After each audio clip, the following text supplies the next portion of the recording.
We are.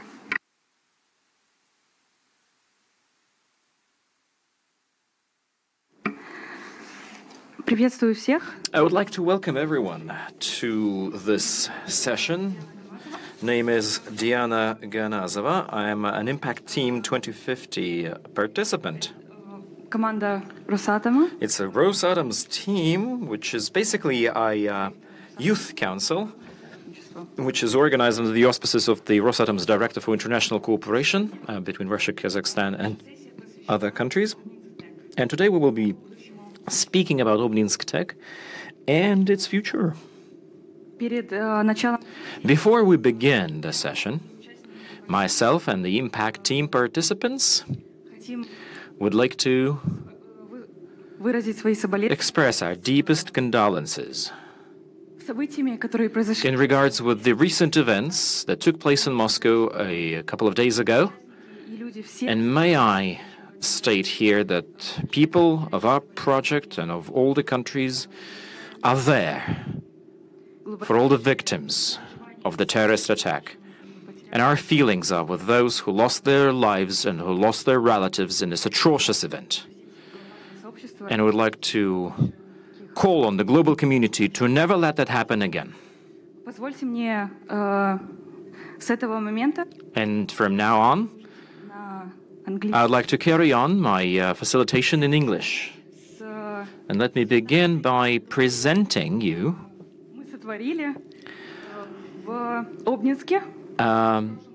the information on Obninsk. We did so. We created this presentation on English, and yeah, just make sure your translators are showing the right language. So yeah. They were quite an exciting 3 days in Obninsk, and we did lots and lots of things. It was a youth atomic forum where more than 70 countries participated, and we've developed a plan of Obninsk development in the near future.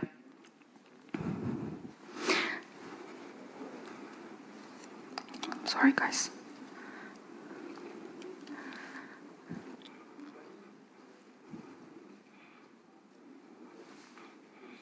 Sorry, the clicker is not working. Oh, yeah. So our summary of this session is that it was divided by two parts. First was a design session. We were designing the future roads for students that would apply to new campus in Obninsk. And second were researchers. They were actually going through Obninsk and the campus and searching for new facilities and old ones and how to improve them for the future international and Russian public. So, and researchers' roads included education, sport, leisure, hobbies, and fun. So we actually encompassed everything in it. And we tried to get it from the application process to graduating and actually popularizing this university in the future. And our methodology consisted of human-centered service design. So from actually having an idea about what we're going to talk about, maybe our theory, then in focusing on to research and insights, which we gained from visiting Obninsk and campus, and then going to ideation, prototypes, and then finally showcasing the real-life practical solution that would work in the future. And the main insights, what we've had from students, are actually the barriers that they now face, or they hear from somebody studying, international students studying in Russia. And the first barrier is that fear of unknown language, country, and culture. Many students pinpointed that there are lots of rumors about Russia, and if you don't have a Russian friend who will tell you how things in reality work, you will never decide to come to Russia, because it's drastically different from the one that you have in Africa or in India or even in China. And second was the lack of job opportunities, because if you're coming from a country that doesn't have any nuclear sector or nuclear power plant, and you come to study to Russia to study some nuclear engineering, you won't get a job in Russia nor in your country, so it's a limited professional zone that you can aim for. Yeah, this is a designing session in our exciting designers. Our first student was developed by my colleague from Brazil, and she called her Luana Potiguara. She's 18, just finished a high school, and is looking for a high-level education in nuclear physics to fulfill the gap of women in science. Also to get a high level of education to overcome the financial issues and support energy transition in Brazil. However, her pain points were limited funds and high costs of living. So these are the disadvantages and maybe barriers that she faces between choosing Obninsk and any other university. And another one is a bit older, is Adam Touare. He is 25 from Niger and is hailing from a small town and actually looking for some financial stability and living a dream as a nuclear engineer. And his main point is actually mutual to Luana, which is financial stability and support. And we also developed our road from the awareness and how do they get known about Obninsk and where is it. And of course, they would find it just searching for the university in nuclear engineering. And then through the advocacy, where you've finished your degree and actually coming from some to scientific conferences or a referral program in some companies and distributing knowledge about how Obninsk is cool. However, if you see in green points, funding and career opportunities are very close to decision-making process. So these, we highlighted the pain points in that. And you can see then application and study progress, and we developed some cultural integration, university environmental design, and of course, work and study balance, because both of the participants want to gain money while studying and gain some financial stability even before graduating. This is the part of researchers. They focused on the education, sports, and hobbies. And actually, you can see map where they come from the campus, through the city, and what sites did they see. And they've worked on 10 principles of active environmental design, which you can see on the right and on the left. However, what unites them is the active design. You learn from the experience, you learn from what you actually see and pragmatical problems. And you can see that awareness, availability, and comfort are the main in developing a comfortable and actually actively engaging campus that you don't feel boring in. And Cloud of Values, we developed it together. So we actually found out that the sports, adaptation, entrepreneurship, and career centers, and Students' Union Center were one of the most wanted things that we would see in the campus of Obninsk Tech. And then we want to see some exhibition centers and cultural spaces where students all across the globe can celebrate their festivals like Holi or any other South American festival that you can share and spread your culture between students all across the globe. And this, what our designers developed, things they liked is nuclear simulator, lecture rooms, resource center, library, flags of various countries. However, they would want to see more information presented in international languages like Spanish or English, because most of the information is in Russian. You cannot orientate yourself in a campus if you're an international student. And probably more sustainable infrastructure, something like a green wall or a garden that you can practice botany, biology, or any other STEM subject in. However, one of the students said that with all the great things that we've seen today, I wouldn't hesitate to recommend Obninsk to any foreigner. So actually, even without any development and the campus as it is, they would recommend it to international public. Other things they've pinpointed is sports. They've seen a Belkino Park and Alim Sports complex. They would want to see more spaces to play, maybe some stadiums where you can in the same time play football, volleyball, or have a run and jog and probably switch between activities in the same time. And also some multifunctional sports grounds and include trainers in a sports center. So you're not training alone, you have a trainer that builds your body up and it disciplines you in a sports center.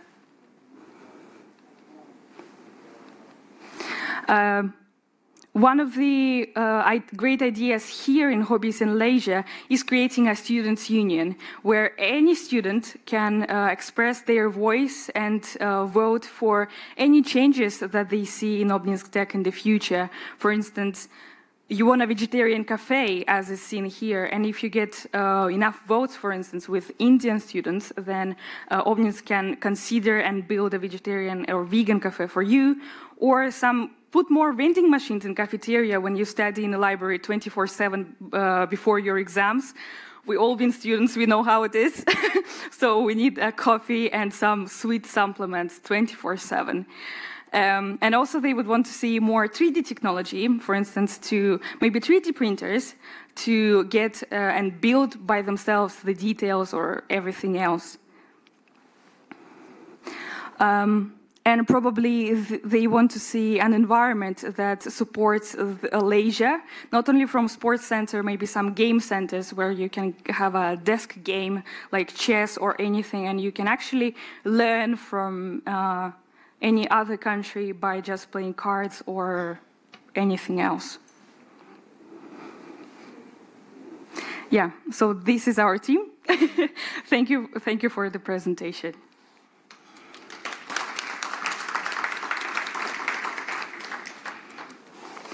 So I would like to introduce our first speaker, is Turk Karo, student in Mifi University, studying nuclear energy and nuclear physics.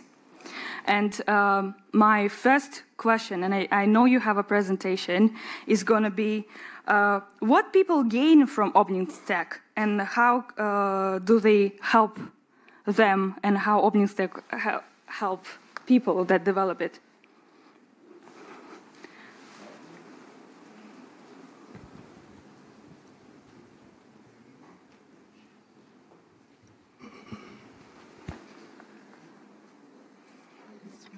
Hello, hello.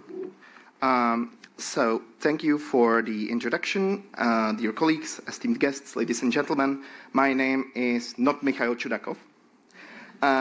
My name is Karel Týr. I am a student of Obninsk Institute for Nuclear Power Engineering, and what has not been noted, I am also the head of international and student cooperation at the Obninsk Tech program. So today we are actually going to look at some ways how international and student cooperation looks like at Obninsk Tech and how it can be made in future. So the ultimate objective of the Obninsk Tech project is clear: to be the pinnacle of nuclear learning, nurturing new generations of nuclear talents ready to tackle any challenges that future can hold for them, regardless of how complex they may be. Hence, it follows that young minds should be a part of this project from the moment of its inception.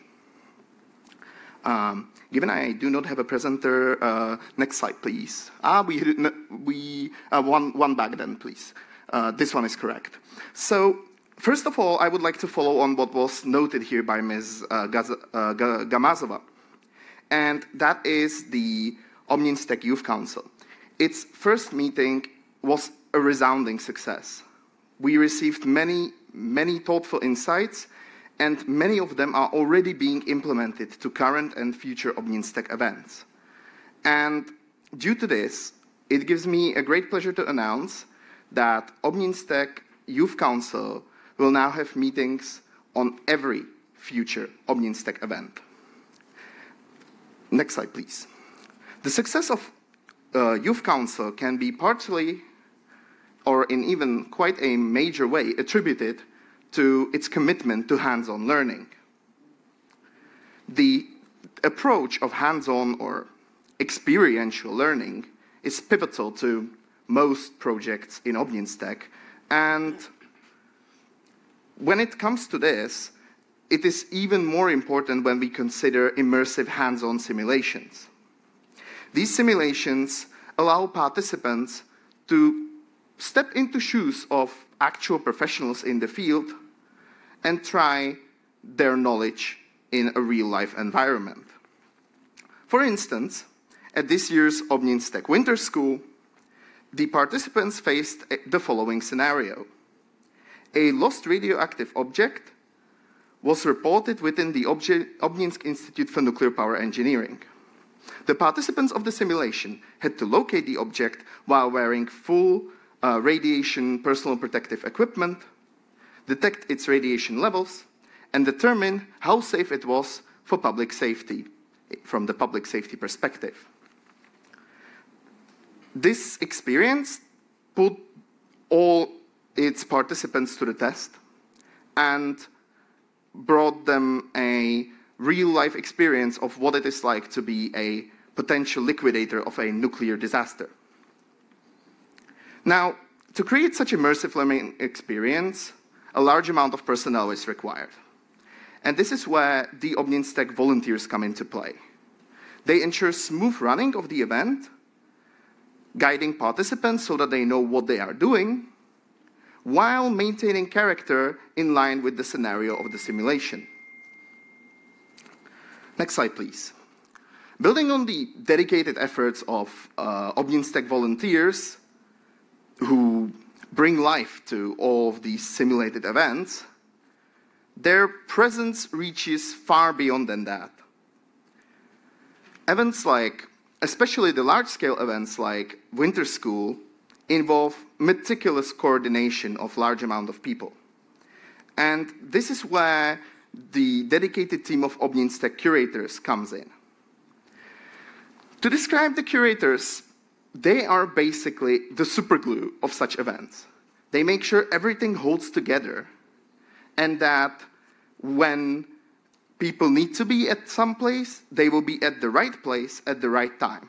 In short, they make sure the event works like a clockwork.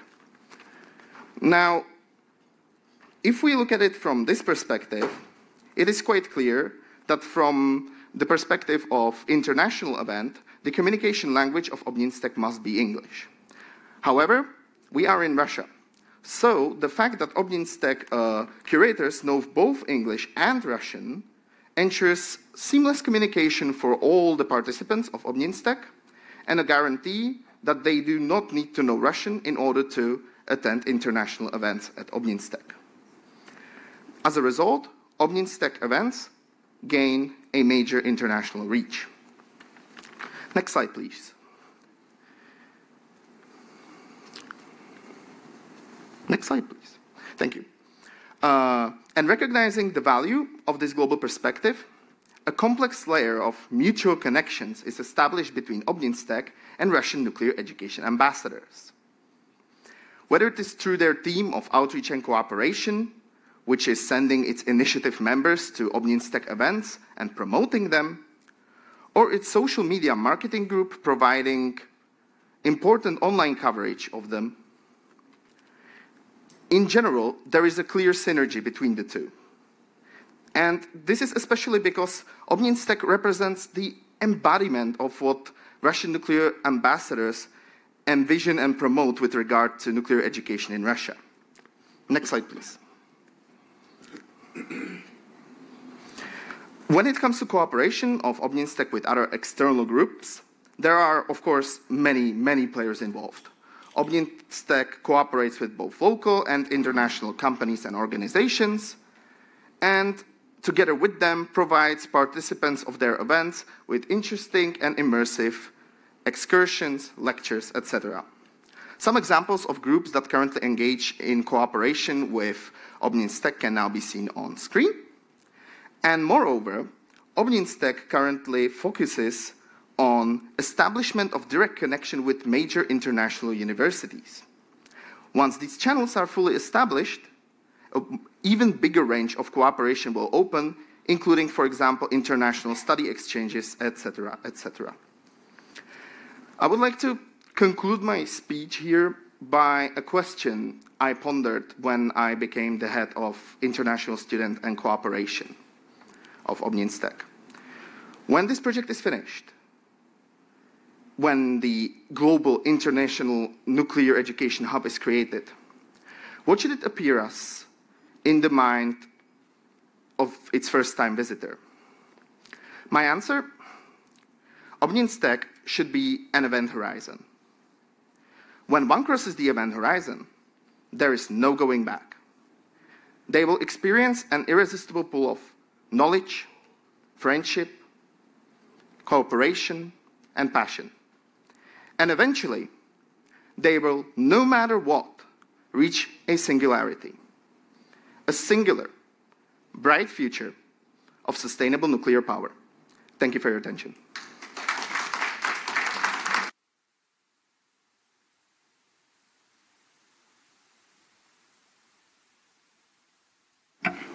Позвольте следующее слово предоставить. Let me now give the floor to Vladimir Shevchenko, the provost of Moscow FISTECH's National Research Nuclear University.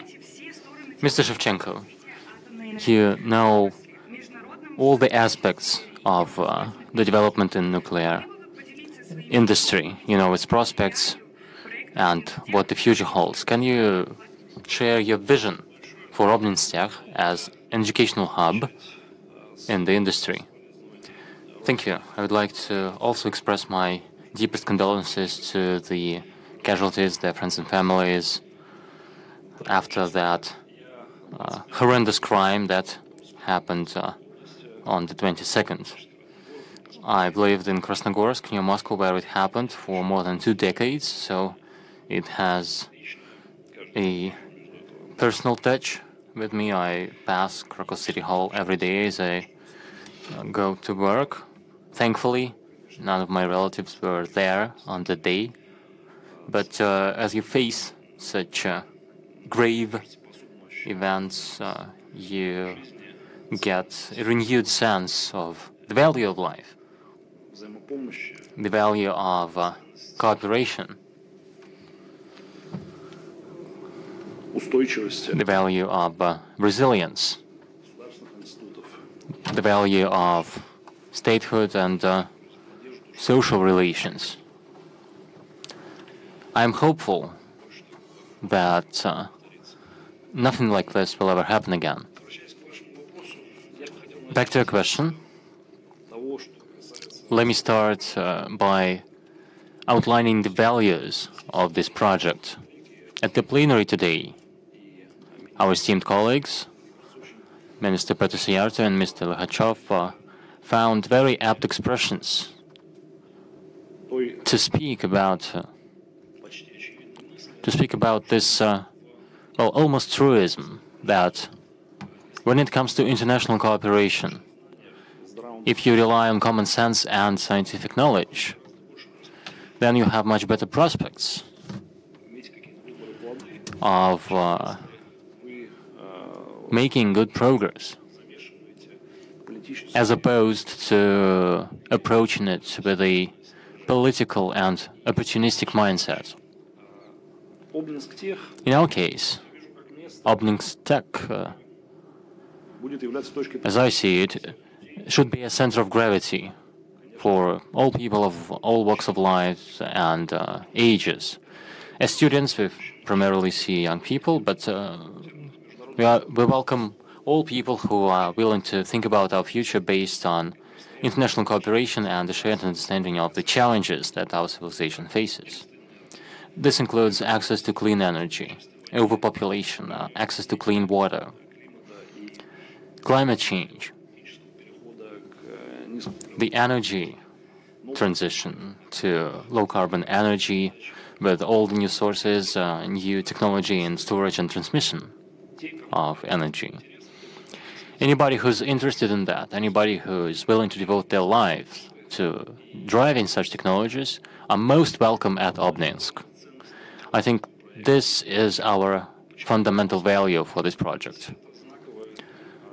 Why Obninsk? It's a place with history that goes back 70 years, where the first nuclear power station was launched. And now we are looking ahead for the coming 70 years more. This is much longer term than a couple years.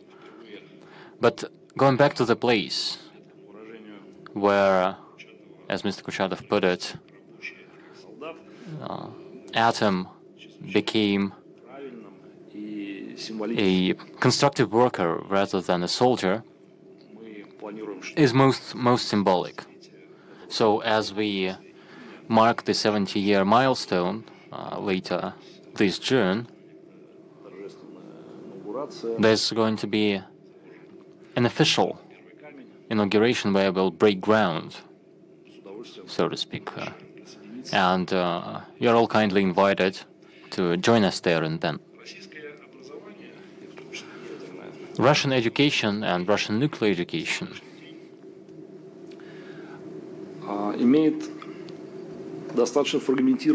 is rather fragmented when it comes to international activities. There are different universities that pursue their own approaches to promoting their image internationally based on their own development strategies. And if you take a foreign student, like from Brazil, for example, they might take a major in a Russian university, but never know of their colleagues in a neighboring university, even in the same major.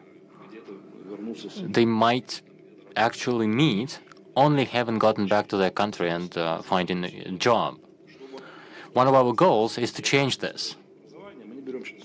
Speaking about nuclear and adjacent education, we don't want to cover the entirety of Russia yet, but in our segment, we want to pool the efforts of Russian universities, bringing them under an umbrella brand, Obninsk, to the extent that they are willing. It's all voluntary. This is a brand that should enable them to leverage the advantages that Russia has and reach out to the countries that are willing to get more involved than just receiving education products, rather wanting to develop their own education and build their technological sovereignty. For example, here is a smartphone, right? And there is a huge gap in the complexity of the technology that underpin it on the one hand, and the level of education to actually use that device on the other. A small kid from elementary school can wield their smartphones with great effect and efficiency. Energy systems and nuclear energy systems are different, very different. These cannot be off-the-shelf solutions when supplied. And we believe that the sustainable development of a global world is only possible if the countries that embark on this nuclear journey, this could be not only for energy, but also for agriculture and medicine and so on, healthcare. You'll be hearing all about it mostly tomorrow. Only if the countries also choose to build the customer expertise on their side, where they have the people who actually know what's under the hood and are aware of both the opportunities and the risks. So our attitude to exporting education and nuclear and adjacent technologies should be part and parcel of the products that we export. I think this is a huge strength of Rosatom, our good friend and partner. This is also at the core of our values. This platform, Obninsk Tech, is intended to run long-term and short-term programs, conferences, summits, and concilia. A lot of different activities, all guided by this through-line idea that sustainable development of the planet in terms of nuclear technology, thermonuclear technology, fusion, quantum computing, or AGI is only possible if there are many centers of excellence and knowledge that know how to deal with it, spread all across the globe. This is the major prerequisite for sustainability for us as a species in this century and in the centuries to come, perhaps, as well.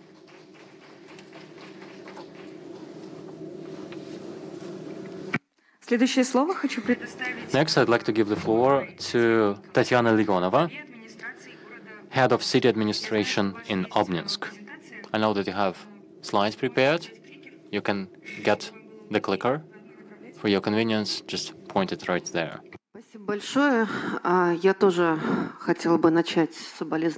Thank you very much. I would also like to express my sincere condolences to the friends and family of the casualties. I think it's not entirely incidental that we are here today to discuss this marvelous project, Obninsk Tech.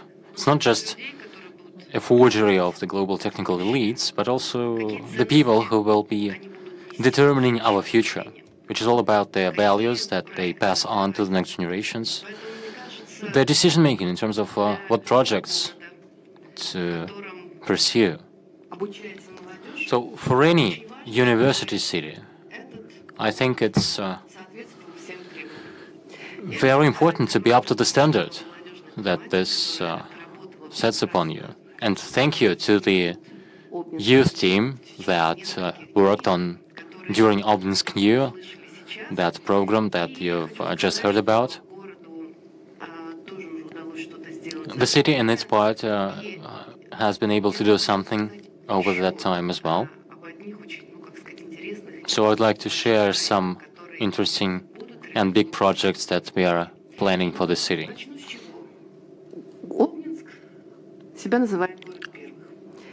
Obninsk is a city of pioneers. It had the pioneering NPP 70 years back that was built on our soil, which gave birth to a lot of projects to nuclear sea navigation, nuclear healthcare or medicine, a lot of other things. So currently Obninsk is still at the cutting edge of technology. It's home to 7 divisions of Rosatom, which is a solid foundation for the students to do on-the-job training and internships. Here is an outline of the city, a schematic map, which shows that it's 15 minutes away from the university to any Rosatom company that we have in the city. These are nuclear enterprises or enterprises from adjacent industries. We have Medical Radiology Center, headed by the chief oncologist in the country, Mr. Kaplan. We have Technologia Production Association under Rostec, and a host of other research and development centers. This helps students to get excellent training, do internships, which are also very helpful for their graduation thesis. To be a city for the youth, Obninsk seeks to become an academic city. It's the first one in Russia, so our academic agenda that's alive in the city, as it is alive in the Moscow Fistech or Indosat and in other leading companies, to be available to younger people.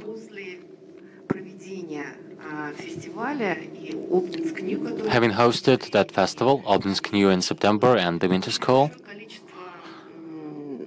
we saw a great many other events carry on in the city, both online and as academic discussions. We have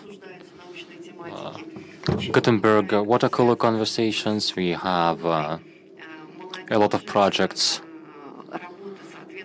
aimed at younger people, rearing and breeding future generations, so to speak. We will continue focusing on this scientific effort because students come for advanced knowledge when we come to Obninsk Tech.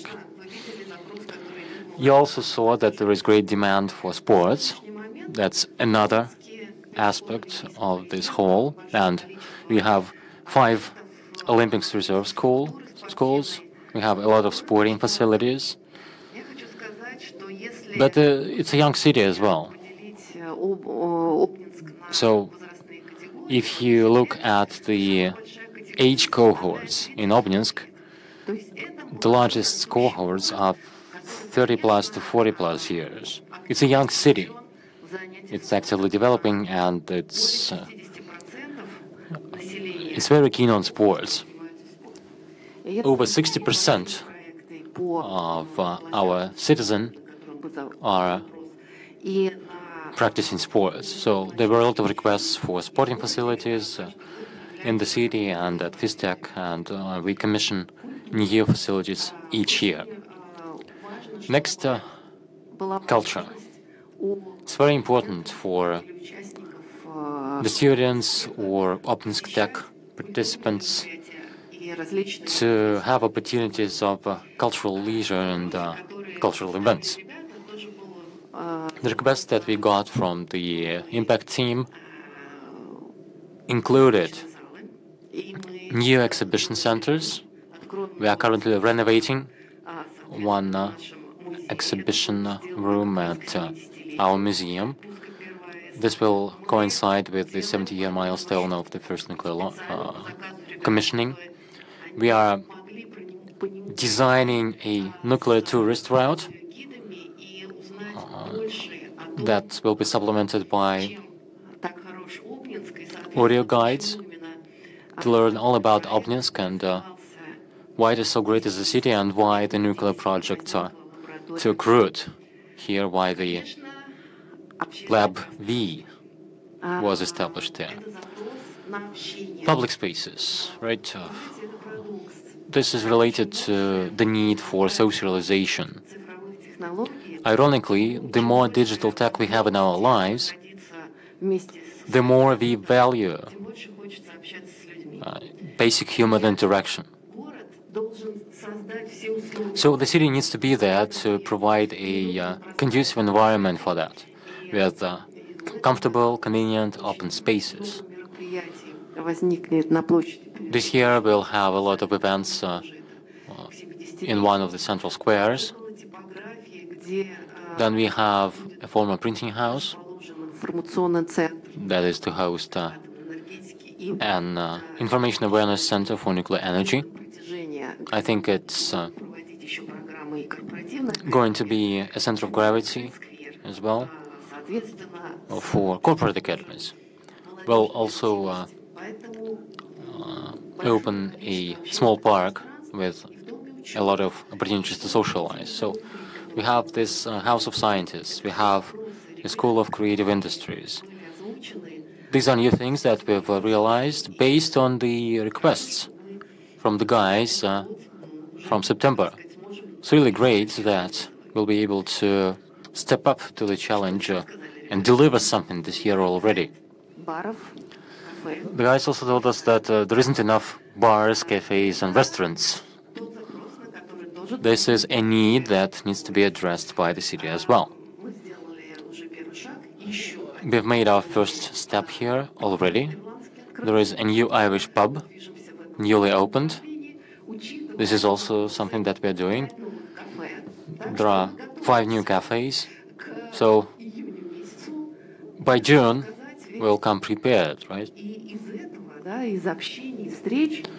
From our discussions, from our meetings, I get a sense that you're actually in the company of friends.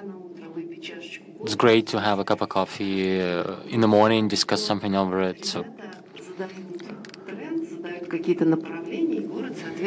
these young people are really setting the trend, and the city is glad to follow.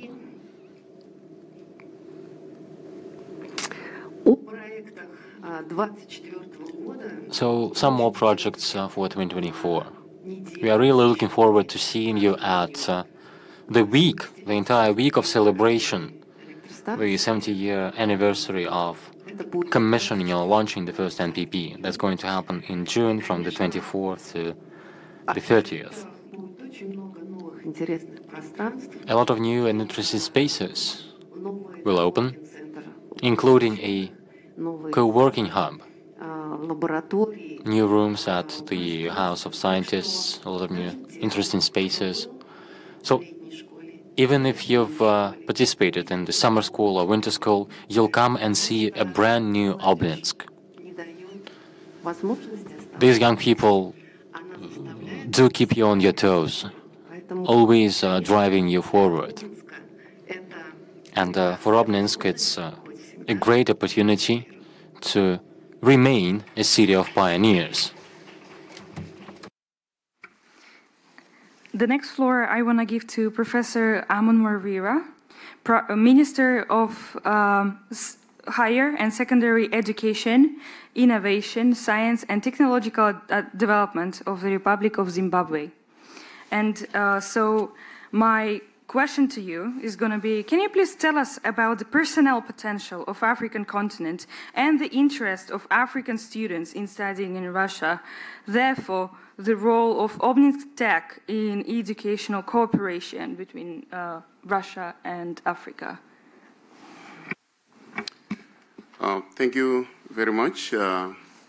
First of all, on behalf of my delegation, I would like to express our deepest condolences to the Russian people on the unfortunate and senseless loss of life caused by terrorist activities in Moscow.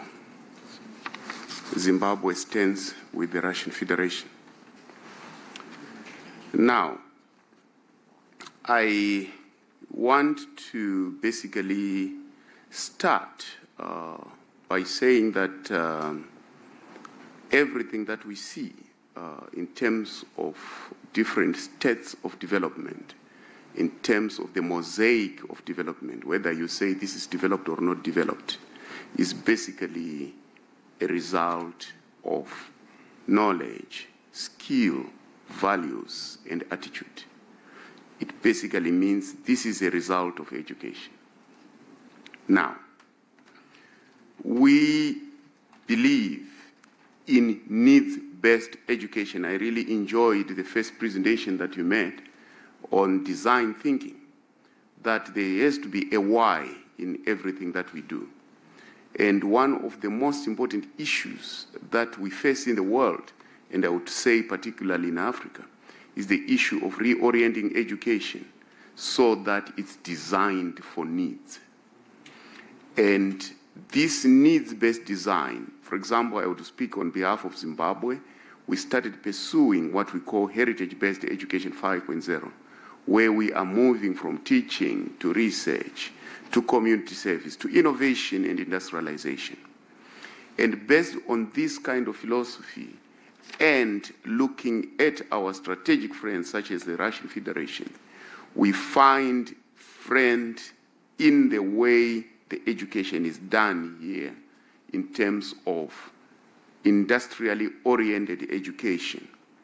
And our objectives, which are our strategic objectives in Zimbabwe, and I think in most countries in Africa and elsewhere in the world, is to make sure that we have a clean future. We have a future that is developed But only that thing can only happen through a well-designed education system, basically what we call human capital. So in terms of our work with the Russian Federation, in terms of our strategic partnerships in education, in science and in technology, and particularly with our relationship with Rosatom, we have embarked on a training program for Zimbabwean students in the Russian Federation in the area of nuclear science and technology. And we are having tens of students here who have just been recruited to start working in this area. What is very important is that for us to move into this technological future, it depends on the quality of human resources that you have and the type of education that you give them.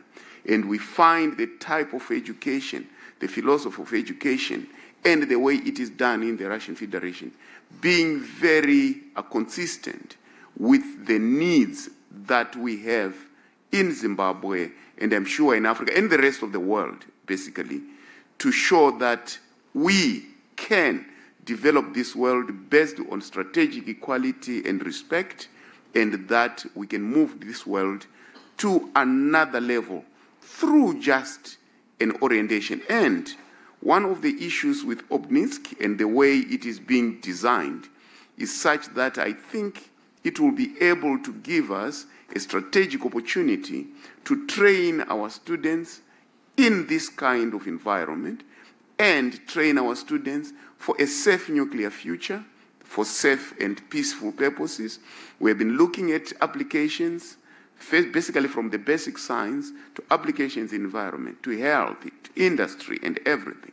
So what we see, basically, is a strategic partnership between the African continent and particular countries and the rest of the world with the Russian Federation in this area.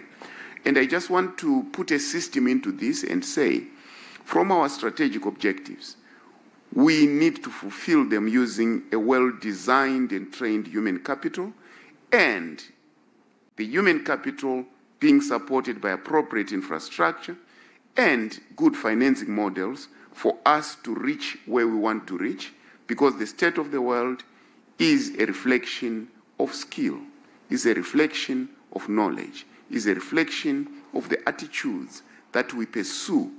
And we see our relationship with the Russian Federation in this area of science, nuclear science and technology, being an area that will put the world on a quite sustainable path. And we see a bright future in our cooperation, because of the simple philosophy of mutual respect and education. And this pursuance of human dignity, which the Russian Federation is doing, coincides exactly with the strategic objectives of Africa, which has been fighting for dignity for centuries. And we believe this is the opportunity to use education, science, technology, and innovation through our cooperation to advance our strategic objectives that are based on peace and equality of the peoples of the world. Thank you.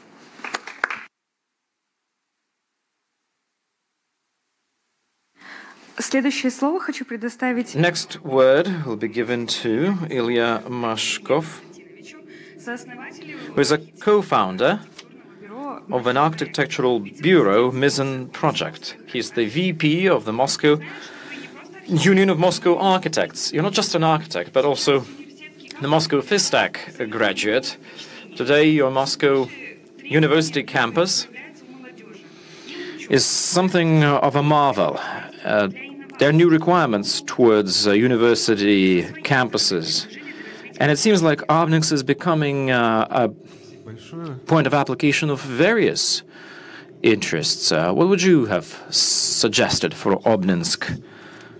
I also wanted to start by expressing the deepest condolences I have for the Moscow region, and I'd like to say that Moscow and Moscow region is a very close region to me, and I hope that nothing similar will ever happen again in the future, and that's why we're here for. And now, speaking more in lines of the project that we are discussing at this moment, Obninsk For me, Moscow Fistech is my alma mater, and architecture is something that I really love doing, something that I've been doing for the entirety of my life. I'm a bilingual.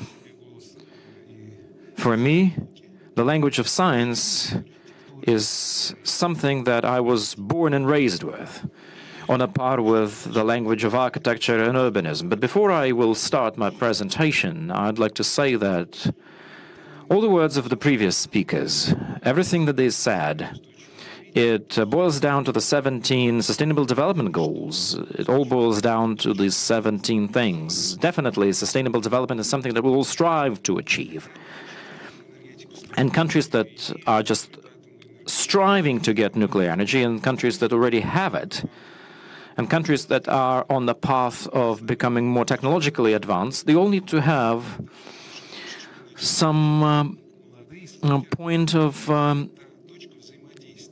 exchange, some point of collaboration, some hub. And that's exactly what we've been speaking of, referring to Obninsk. That's where different ends meet. This is something that you can draw from. This is a resource. I mean, Obninsk and the Obninsk campus is something that you can draw from in order to improve the life of your country, improve the life of your society. Any university is a good spot, is a good place where things get done, and I'll tell you why.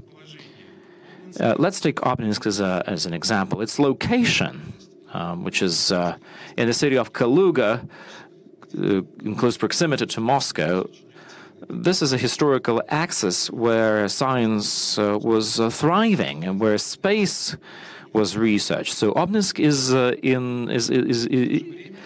the seat of high tech.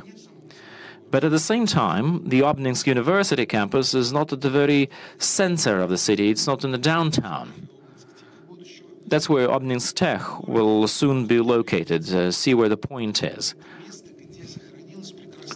It's a place where the environment is still amazing. There's forest around it. You might have noted that we are surrounded by marine environment, but forest is yet another type of natural element that is quite powerful.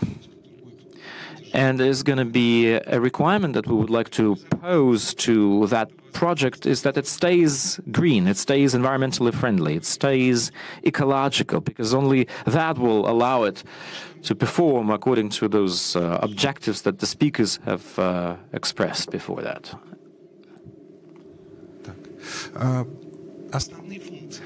What will be the major functions that the Obninsk campus territory will encompass?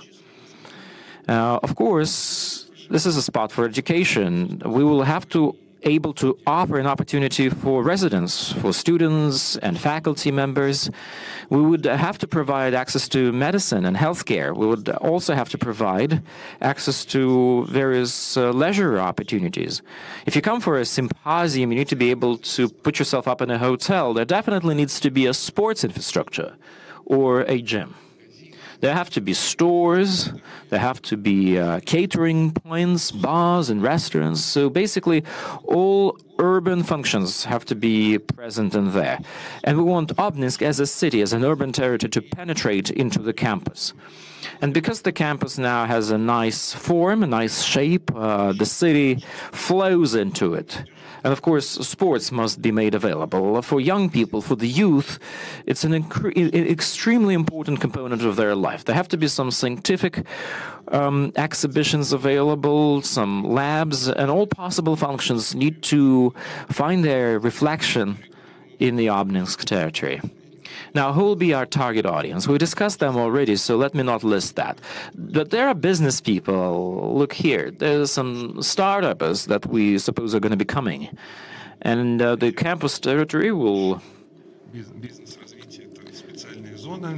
is neighboring the special development zone. It's the special territory where some benefits for startups are provided. That neighborhood ensures the synergy that we've been speaking about. And definitely the campus needs to be a source of emotions. And the emotions can also be somewhat related to the Russian authentic traditions.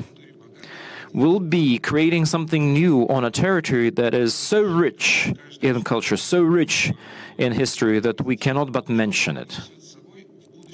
It's a piece of memory that you will take together with yourself. It's something that you will cherish later on after coming and staying some time in Obninsk.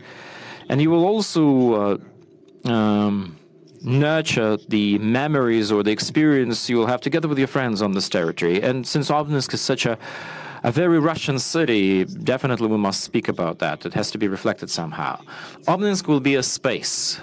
It will be a campus with meandering routes and cycling tracks. And the forest around the territory, it might become, again,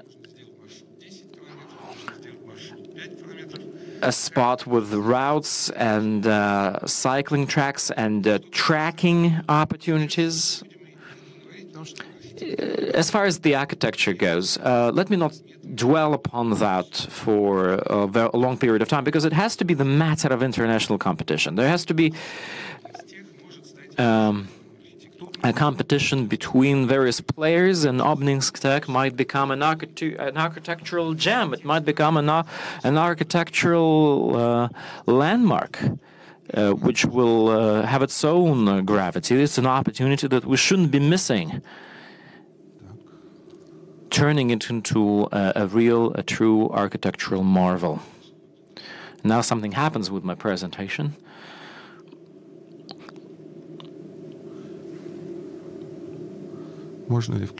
Can I have it back, please? I don't remember having a black slide on my presentation deck.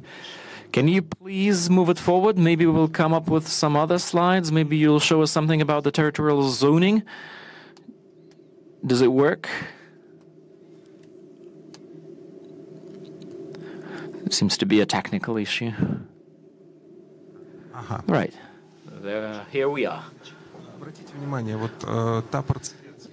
This is the zoning that we suppose.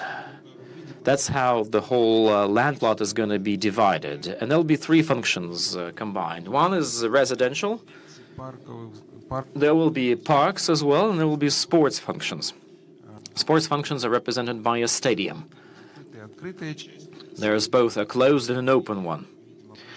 Look in the middle. There's a middle ribbon turned towards the city. There we might have our healthcare functions, commercial facilities, lecture halls, and schools that can cater either the city or the specialized community of the campus itself. And to the right, that's where the scientific hub is going to be. And that's where the existing buildings are.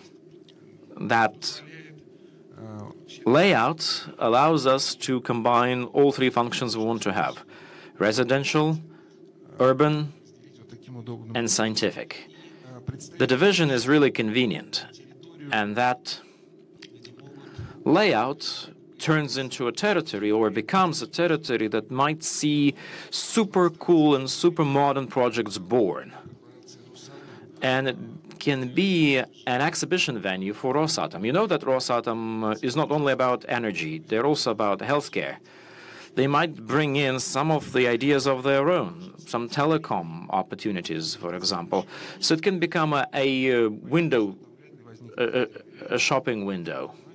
I don't think we're going to get a nuclear reactor in there, but who knows? Maybe a small one, a tiny one, just below the ground. So it can become an exhibition venue for some of the new technologies and solutions that could be made popular by presenting them to the students, showcasing them to the students studying in there, that may then travel around the whole globe, spreading the word about the miracle they saw in Obninsk. Here's a possibility of showing to you a technopark to the right that will be connected to the current scientific and technological center, the existing one, the one that's already in there. so we can combine the two buildings together.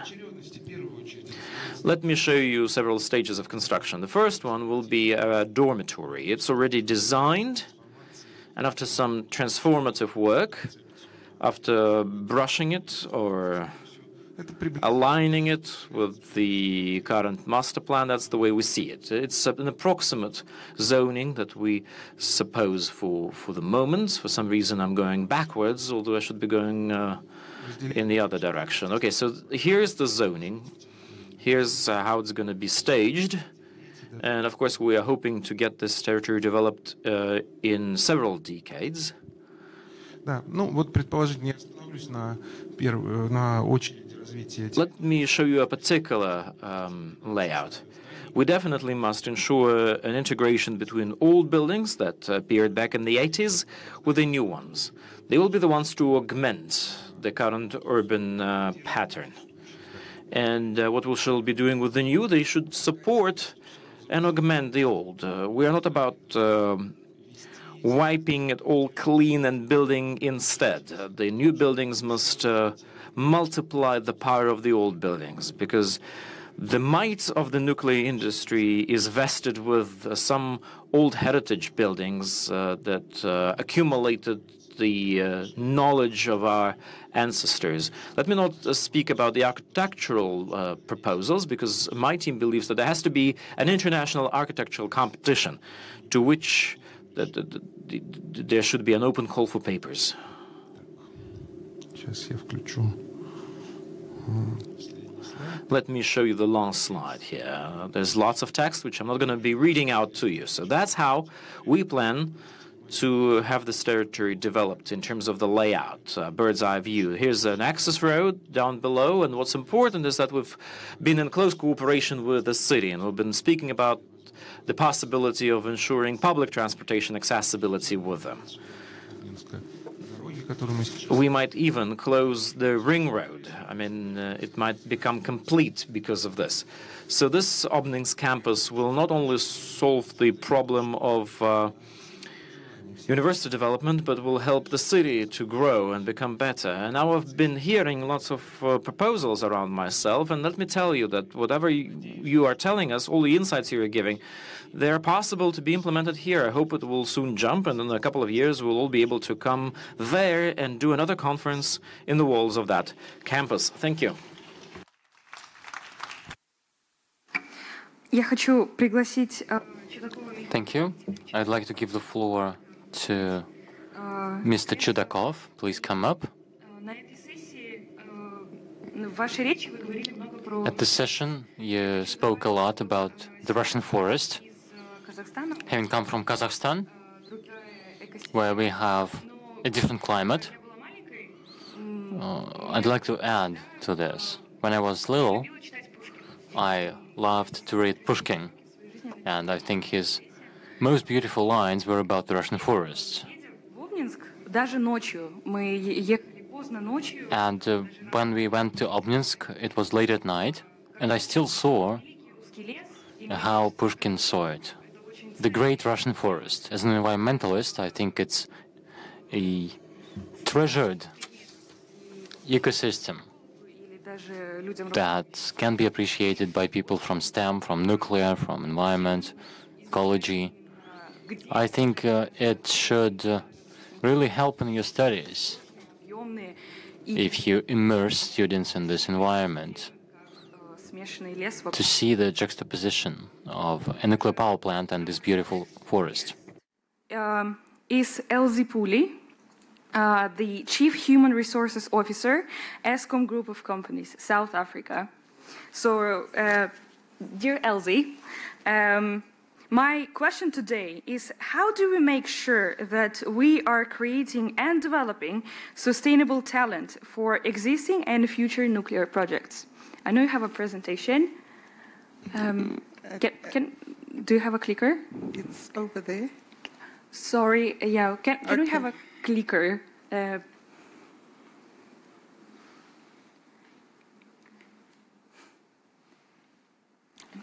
Thank you so much. Before I hear myself, good afternoon. Sincere condolences to the people of Russia. And yeah, so we didn't expect that as we come over for this event, this would happen. I was sitting here mesmerized, and as I was looking at the design and so on, I almost forgotten what I was going to talk about. Can't wait to see the complete project. Our approach as an organization in terms of ensuring that we do create a future and we do make sure that there's talent is to make sure that we start planting our timber now as organizations. So if you listen to some of the topics that we've discussed here, you're probably wondering, how does this come into the picture? So we've had the pleasure of going to Obninsk last year to participate in terms of the Youth Week. And what became very clear, particularly for me coming from Africa, was that we need to make sure that we need to get to a point where we stop complaining about the loss of talent, the lack of talent, the shortages of skills, and start focusing on doing something about that.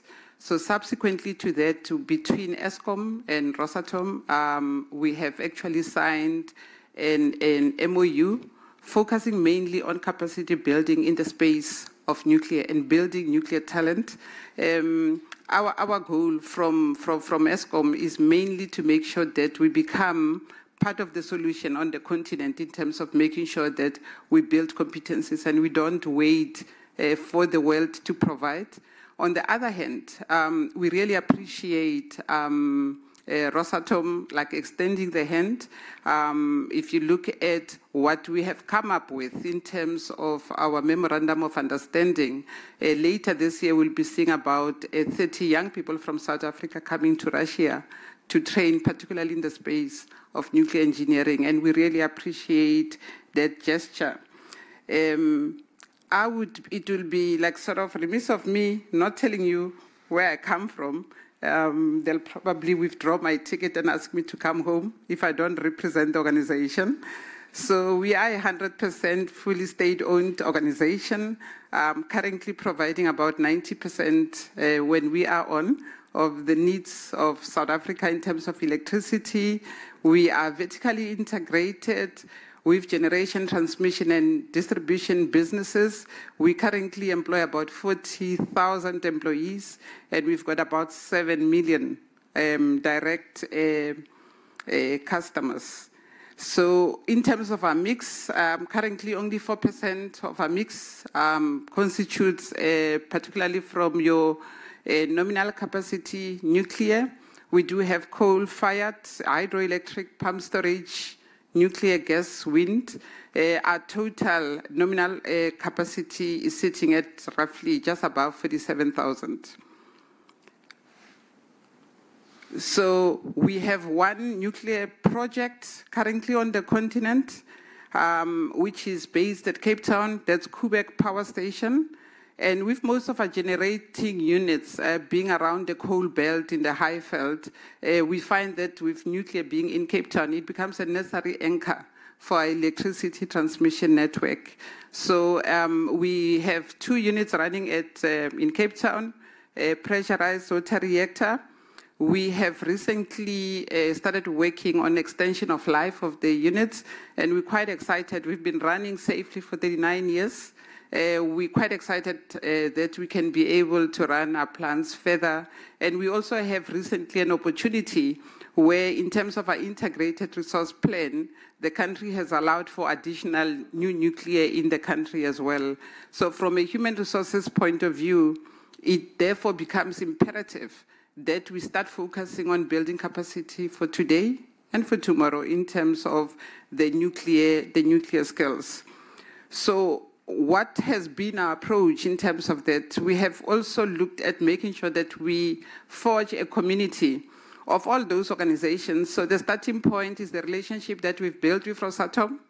We want to start working on a program where we can then build capacity such that we do not create an artificial false market in terms of talent globally.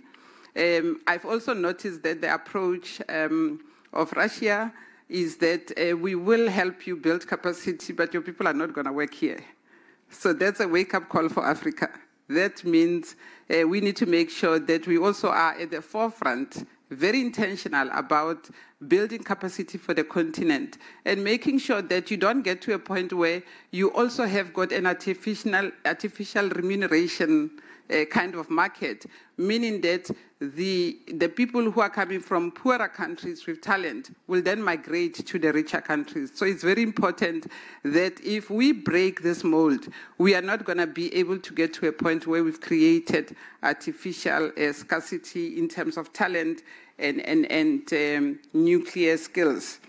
We had a challenge around 2016 where we found that a lot of our resources were moving, particularly on nuclear resources, were moving away from Quebec in particular, going to where it's attractive.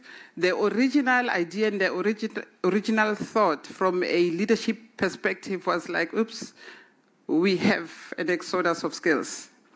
We then decided at that point, we recruited, we went on to a mass recruitment. We recruited about 100 youngsters, and we trained them in terms of nuclear. If you look at where we were then in 2016 and now, we are not complaining about having nuclear operators, particularly licensed operators in particular. But we also know that the more they work, the more attractive they become. That means talent will continue to be mobile.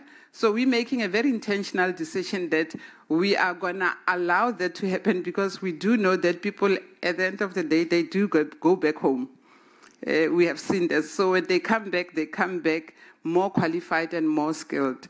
So in terms of the partnerships that we have also explored and we've tried with one of the utilities, it's also looking at opportunities of twinning between like sort of the utilities and making sure that you can actually openly share some experiences and some skills in terms of building capacity. That way you create a very healthy market. And our goal, and my colleague here, Tatiana, we have a vision.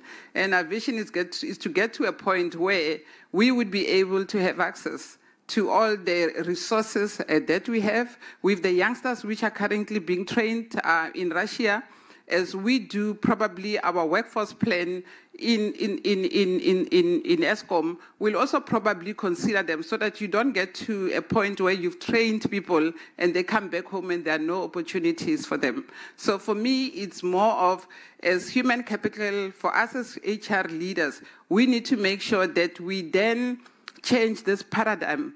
Most organizations talk about people being core to our business, but in terms of our behavior, we don't necessarily behave like that. But if that is the case, we need to make sure that we don't get to a point where there is like the frustration of not having resources when we can have our resources.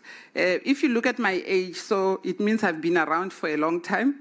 That means that no one was born an expert.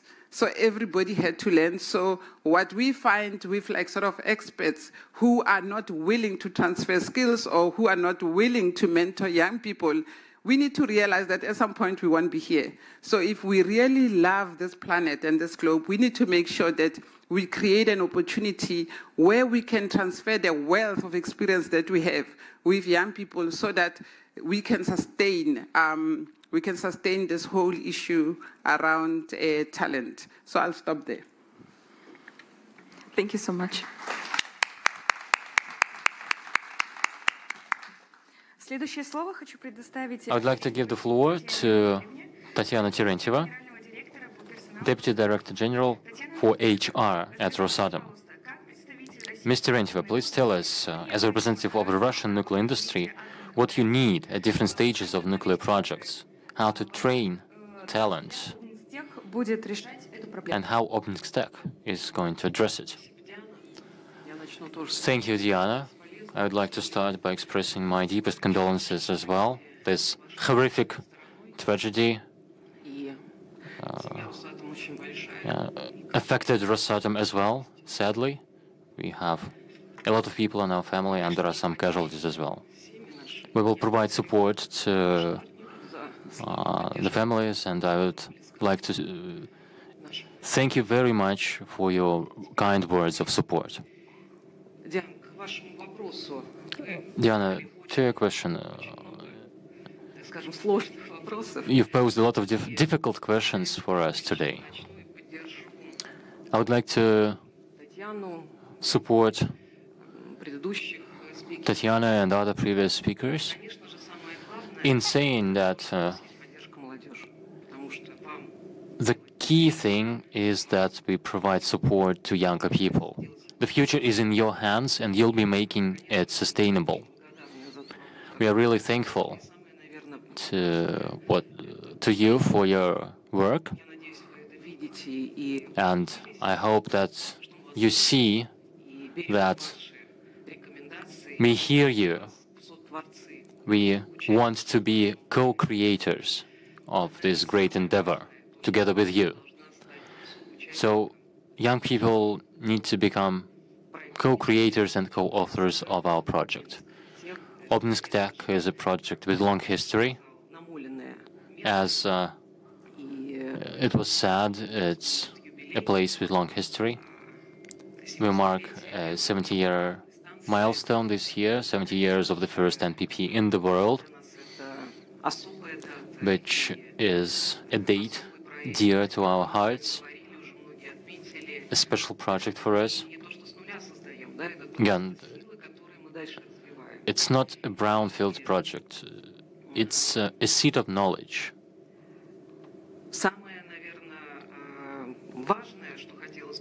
The most important thing to say, I think,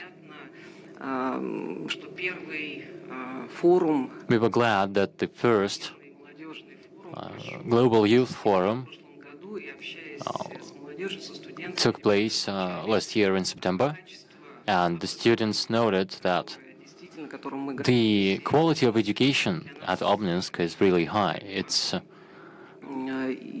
point of pride for us. It's very important. Mr. Chudakov spoke at the forum in September, and today he also mentioned how we have to develop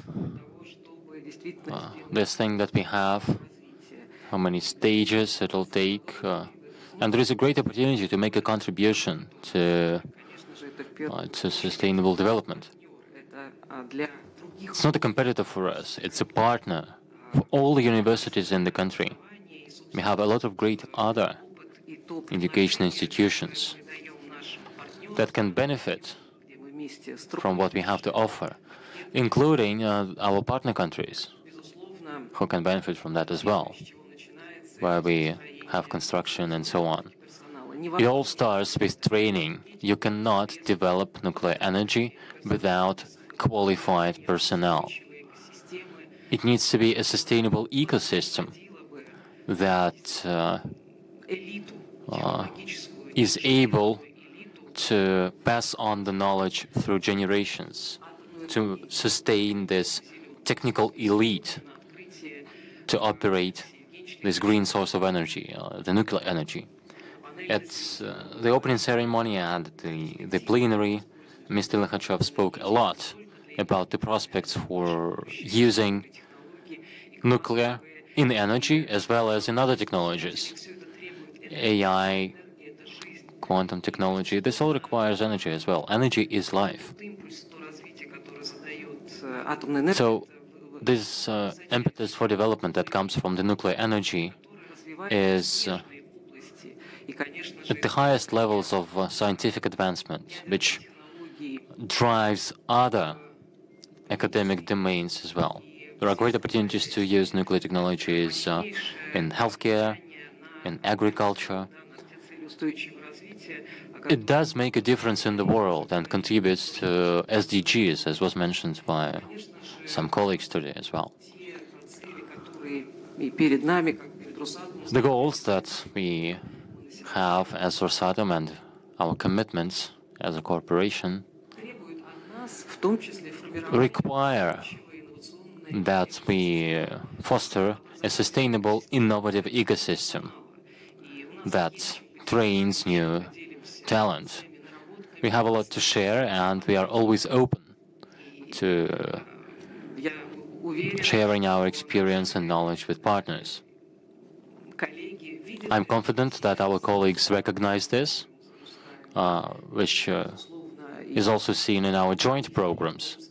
Moscow Pistech, Leningrad Technical University, and University in Tomsk. We have high-class education ecosystem that really makes our education ahead of the curve, because breakthrough solutions need a whole other level of training, where you are ready to take on jobs or professions that do not yet exist. And these unexisting jobs, unexisting professions will require, we estimate, around 45,000 new people. It's a lot. It's very much. And the international community is looking at this project. Mikhail, I really liked your comparison. It's like Phoenix, where you were speaking about the technology that has this mechanism for restoring and recovering safe energy. By 2030, we'll need 350,000 skilled employees in Russia and in other countries where we have presence. It's important to build sustainable education in our partner countries as well. So Obninsk Tech is open to cooperation. I'm glad to have Elsie with us today. We discussed a roadmap for our further cooperation with her and her team, and with Mr. Amon Morver, we discussed it many times. We spoke with our colleagues from Rwanda as well. Some of the programs have been launched already with our colleagues from the continent.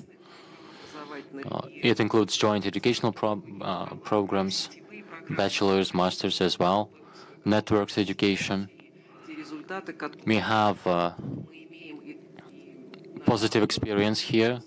There are things that both sides are willing to share, which is a great opportunity for further development of this project at Obninsk. And I was really glad to hear from Ira and other young people to see your bright eyes and your vision of the future. This is something that is really valuable. Once again, we are open to all partnerships. I'm sure that Obninsk Tech is soon to become a true hub of innovations, of new educational programs. And as was said in the architecture segment, a point of exchange and communication for young people to build their sustainable future together.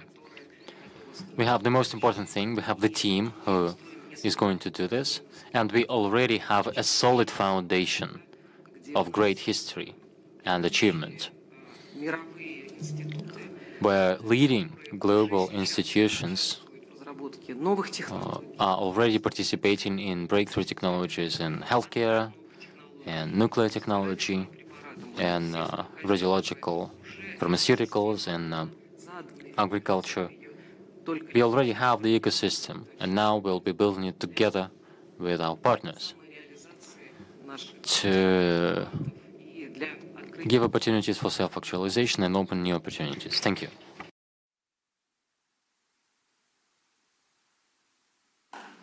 The last word in our session I would give to Chudakov Mikhail Valentinovich. Please let me switch to Russian. Заместитель генерального директора is the deputy head and department director for IAEA. Mikhail Valentinovich, you will now have the final floor, and I'd like to ask you to give us your take of IAEA. At COP28 conference, a declaration was made that nuclear power capacities had to be tripled by 2050. Considering the role that nuclear energy plays in solving the current climatic challenges, what do you think? This power rise, that situation, how does that impact the staff issue? How does that impact the training requirements, the capacity building? Thank you, Diana, and thank you for inviting. Again, my condolences on behalf of IAEA to all the bereaved families and everybody who suffered in the atrocious attack on Moscow. Now, back to your question. If we take climate change seriously and we want to substitute by green generation, by nuclear generation, fossil fuels by 2050 and arrive to the so-called net zero, what must be done is a significant push has to be given to nuclear energy, and our forecast is that installed capacities will grow by 2 to 4 times, which will mean for us the needs for people, the needs for talents will also grow by 2 to 4 times. And considering the fact that the power plants are running for 60 years, and then you add 30 years in terms of the fuel and its decommissioning, you build your nuclear power plants for hundreds of years. So definitely there has to be a succession of talents, and there has to be an inflow of young people. Now it's hard to estimate how many people we need, and what I will say, it might not coincide with yours, but there's an estimate that 2.4 million people around the globe are somehow involved in nuclear industries. They are operating the power plants, they are mining the uranium, and etc. So from 6 to 8 million, this is the amount of people we would need to have by 2050. And of course, various educational centers will be in high demand. Various schools will find a role to play. And of course, we at IAEA, at International Atomic Agency, we do have our own training, but whatever we do is not on a par even with national initiatives. We do have a nuclear knowledge national school, we have a nuclear management school. These are the capacity building programs that we have. We do online trainings across thousands of various topics using cyber learning platforms. We also do seminars and workshops, and this year, in July, we will have an HRD International Conference, which was supposed to take place in Moscow, but it has been transferred, and it will be done in Vienna instead. It will be an international gathering where we will discuss the staffing issues and capacity building issues in order to prepare them for the renaissance of the nuclear energy. And of course, we welcome the share of women in nuclear energy. It's extremely important to ensure gender equality. And we not only see the benefit of it in terms of professionalism and everything else, but we see that it improves stakeholder involvement and public acceptance. Because when people are far away from nuclear energy, they become afraid of nuclear energy. And when they see that women, they're young women, on the leadership of nuclear organizations, they become less scared. And their attitude changes, their behavior changes, and they become more supportive of nuclear energies, seeing women involved. Rafael Mariana Grossi, the general director of IAEA, had offered a number of initiatives, such as the Marie Skłodowska-Curie Fellowship Program. It's a program that allows you to get a master's degree for a 2-year training program. In some countries, it's a 1-year training program, and we will cover in full the tuition and the accommodation. And we ensure that you can do your internship at IAEA and in other organizations related to science and STEM subjects. You can get an internship in various legal institutions, non-proliferation organizations, and everything else related to the nuclear energy. It's a school that helped us to train 560 young women. 200 had already graduated, and recently for the International Women's Day at IAEA, we gathered more than 400 people who either take part in Marie Skłodowska-Curie Fellowship Program or Liz Reiter program, and we're extremely happy. And our DG and me, myself, we travel around different businesses, around different countries. We speak at different universities, and we see the women, we see their eyes, we see the sparkle they have. And that project turned out to be much more successful than we were hoping to get. There were issues related to legislation. There were worries that those women might take money and run with it. There's never been a single case like that. All the women that get involved, all the girls are smart, engaged, and committed. And we're so happy that this project turned out to be a success. We will continue to improve it. There's a Liz Reiter program, a program that helps women who already are on board to stay in the nuclear energy industry. We bring them around the world. They can travel to other countries. They can compare what other countries have. They can get some positive experience of seeing what others are doing, and it helps them to climb their career ladders. They become more knowledgeable. They can. Yeah, somebody's phone is calling. It's not mine. Whose phone is that? Can somebody chase the phone? Whose phone is here? That's somebody who forgot the phone. Somebody's left the phone. Maybe before me there's been plenty of people taking the seat. So naturally we support, and we will continue to support the new tracks in education. Will continue to support our capacity building programs. Will continue to support educational establishments such as Moscow FizTech. I'm myself a graduate of Moscow FizTech. Obninsk, we second that project. It's a grandiose project that in the future will help us to graduate even more qualified people with a very high safety culture. We will be able to scatter them, to move them around the world, and they will oversee the safety and smooth operations of various nuclear power plants around the globe. But there's plenty of things to do, of course, and we stay committed, and we will move forward together with all the members of IAEA and Russia in particular, which is one of the leaders in the area of new nuclear reactors. And what we see is that Russia becomes now also a leader in nuclear education. I wish everybody great success, and we'll stay there for you. We'll be there for you, whatever comes, whatever happens. Thank you. Our session now comes to an end, and if you have any questions, please raise your hand, and maybe we have a few minutes for the Q&A, if there are any questions from the audience.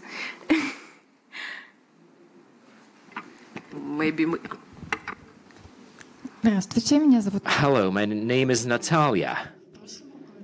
In the past, I was heading an IT center for nuclear energy in a different region. Now I'm planning a move. I want to move to Obninsk. Can you please tell me which strategy shall I draft in order to find the most relevant area for my employment?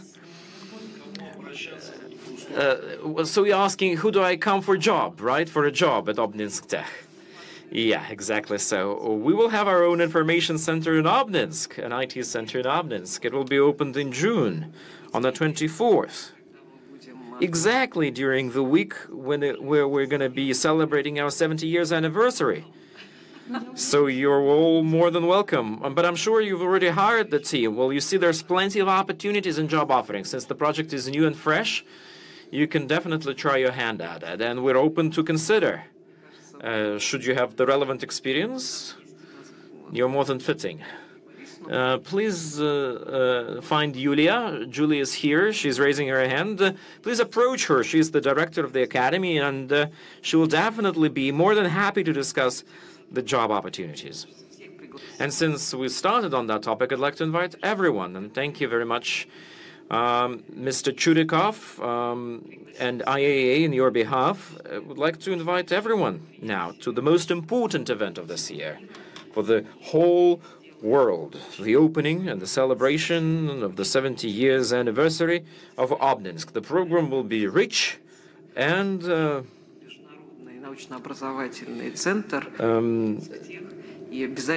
exuberant, and we'll definitely be able to discuss technological, architectural, cultural, and even medical opportunities presenting themselves in this new nuclear center. And we'll discuss future possibilities to partner with this educational project. Do come. You're all invited. It's a great pleasure once again to extend this invitation to everyone who sits in this room. We'll be happy to see you at this event. Something that brings us all together. I mean, by us, I mean the whole nuclear family. It's the 70 years anniversary of the first nuclear station in the world.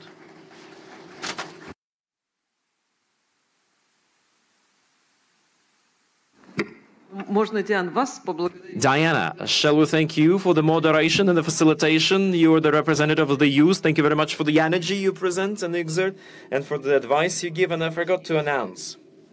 I've got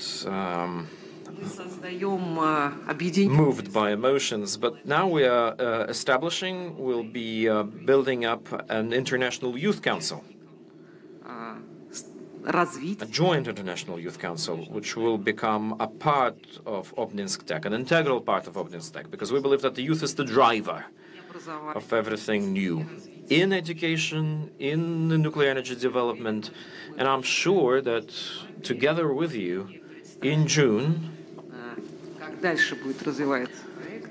we will be able to lay down the roadmap for the project. Now you see how the city is changing, and soon the city will become an integral part of the global community. There's a question still in the room. Hello, my name is Amina. I'm from the Moscow Central Technical Institute. My question goes to you, Tatiana. For my employer, it was quite hard to commandeer me to this forum. I had to do a lot of convincing. And I arrived here being a part of the nuclear women's community and a member of the institute. I also want to come to Obninsk. Are there any ways of motivating our employers to second us to your city? Because we want our employers to be interested in sending his or her employees to Obninsk. They are not really eager to take us off our current jobs and send us somewhere. I really want to see how the city lives, and I want to be there with you. Thank you very much for your desire. Thank you for the wish. I have a big team of people. There's Alexandra Rybych. She is the head of the Nuclear Women's Society, and I'm sure that thanks to her support and my own personal support, we'll do everything to make that happen. We want our cities to send their women to Obninsk. And we want students to become part of that great week. Let's come up with certain criteria for the employers, for the institution around the country that somehow belong to Rosatom. And we'll think of different ways of getting you there. Maybe you can win in a competition, or maybe you can go through a professional selection or whatever, and we will make those conditions as transparent as possible so that you can get to Obninsk and be part of the event. I have another question. The Maria Skladovskaya Curie program, I'm hearing it for the first time. Is it only available for IAEA? No, we're an administrative participant of it. And if I'm not mistaken, we are the biggest participant, I think. Around 45 women? More than 40 women have been able to get their stipends and grants. Is it a possibility to become a part of it? Yeah, there are certain requirements that you need to fulfill. We have some participants of Maria Skłodowska Curie program, so definitely At our mentoring session that we're going to have tomorrow, we will mention that. We will talk about that. It'll be a part of the discussion. So you're all invited to the mentoring session tomorrow. Tatiana Anatolievna, let me put it this way. You can apply. 800 people apply every year. 200 are being selected. So if you fulfill the criteria, you can do it directly. You don't have to go through or via Rosatom. Look at our IAEA website and you'll find the information needed. Now the question is not being asked in the microphone by Alexandra Rybych herself. We need to conclude the session. Unfortunately, time does not allow us to go forward. We've already been late for 11 minutes. So thank you very much. And thanks a lot to the speakers. Bye-bye for now.